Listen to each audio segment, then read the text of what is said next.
Au Cameroun, Antonio Conceição ou Hugo Bross de retour à la tête des Lions indomptables? Depuis le 29 février et la non-reconduction du contrat de Rigobert Song, le Cameroun n'a plus de sélectionneur. Son successeur pourrait s'appeler Antonio Conceição, que Samuel Eto'o avait limogé après la Coupe d'Afrique des Nations 2022. Ou Hugo Bross, vainqueur de la CAN en 2017 avec les Lions indomptables. Ce n'est pour l'instant qu'une rumeur, mais quand trois personnes généralement bien informées, ne se connaissant pas, font d'un éventuel retour du Portugais Antonio Conceição, 62 ans, sur le banc des Lions indomptables une hypothèse non négligeable, il convient de lui accorder un certain crédit. Le technicien lusitanien, en poste depuis le mois d'octobre 2019, avait été remercié après la 3e place obtenue par le Cameroun lors de la Coupe d'Afrique des Nations 2022, CAN, alors qu'il était sous contrat jusqu'en septembre 2023, avec un salaire mensuel de 52 000 €.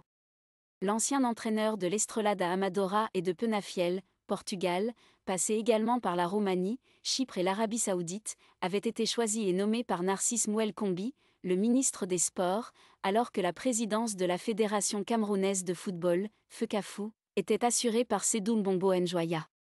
Samuel Eto'o, élu à la tête de l'instance en décembre 2021, n'avait quant à lui jamais caché sa défiance vis-à-vis du sélectionneur. Conceição, le favori du ministre.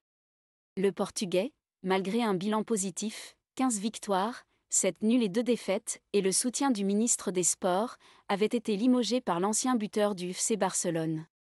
Eto'o avait rapidement nommé son ancien coéquipier en sélection, Rigobert Song, pendant que Conceição portait inévitablement l'affaire devant la FIFA pour réclamer le paiement de l'intégralité de ses salaires jusqu'à la fin de son contrat.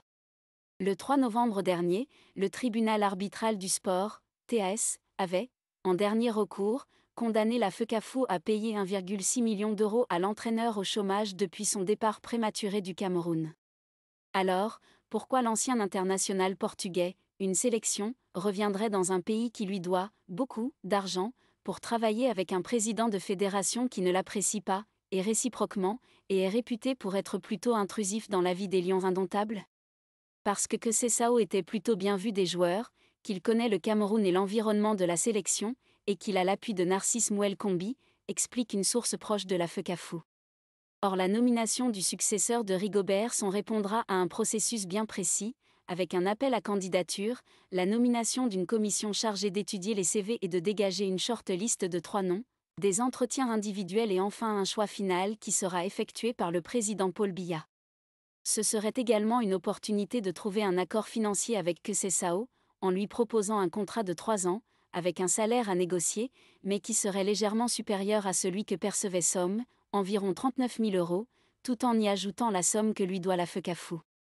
Cela permettrait de lisser ces 1,6 million d'euros sur 3 ans, puisqu'il est très possible que ce soit l'État qui règle cette somme en raison des difficultés financières de la fédération, poursuit cette même source. Bross a aussi ses partisans. Si Antonio Conceição a les faveurs de Narcisse Mouel Kombi, lequel a contacté le technicien portugais, un autre nom bien connu des Camerounais circule également dans les couloirs du ministère des Sports et de la présidence de la République. Il s'agit de celui du Belge Hugo Bross, 71 ans, actuellement sélectionneur de l'Afrique du Sud, avec qui il a atteint la 3e place lors de la dernière CAN en Côte d'Ivoire. Le Flamand, qui dispose d'une clause de sortie dans son contrat, peut facilement se libérer, et son profil plaît à Yaoundé. En 2017, au Gabon, Bross avait conduit les Lions indomptables à un 5e titre continental à la surprise générale, ce qui lui vaut de bénéficier d'un réel crédit et d'une certaine popularité. L'ancien défenseur des Diables Rouges belges, 24 sélections, également approché par le FC Bruges où il a joué et entraîné, gagne aujourd'hui 50 000 € par mois, hors primes et avantages en nature. Un salaire tout à fait accessible pour l'État camerounais, qui prendra en charge les émoluments du futur sélectionneur et de son staff technique. Comme Conceição, Bross connaît très bien l'environnement camerounais. C'est une forte personnalité, avec un management moins souple que celui du Portugais, intervient un agent qui le connaît bien.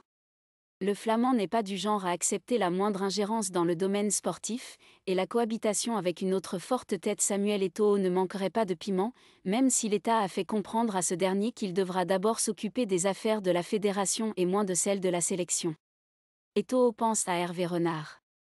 Le président de la FECAFOOT, qui avait approché le Belge Tom Saint-Fiet, 50 ans, l'ancien sélectionneur de la Gambie aujourd'hui aux Philippines, a évoqué dans une interview accordée à France 24 son intérêt pour le Français Hervé Renard.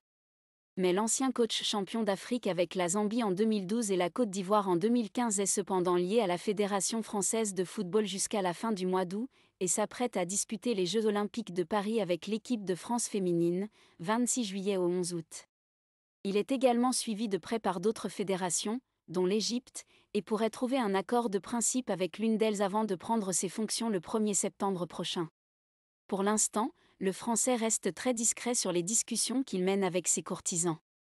Aux dernières nouvelles, le Cameroun n'a pas prévu de jouer de matchs amicaux lors de la prochaine trêve internationale, qui s'étendra du 18 au 26 mars. Les Lions indomptables ne devraient donc rejouer qu'au mois de juin, lors des 3e et 4e journées des qualifications pour la Coupe du Monde 2026, contre le Cap-Vert et l'Angola. D'ici là, la question du sélectionneur aura normalement été réglée.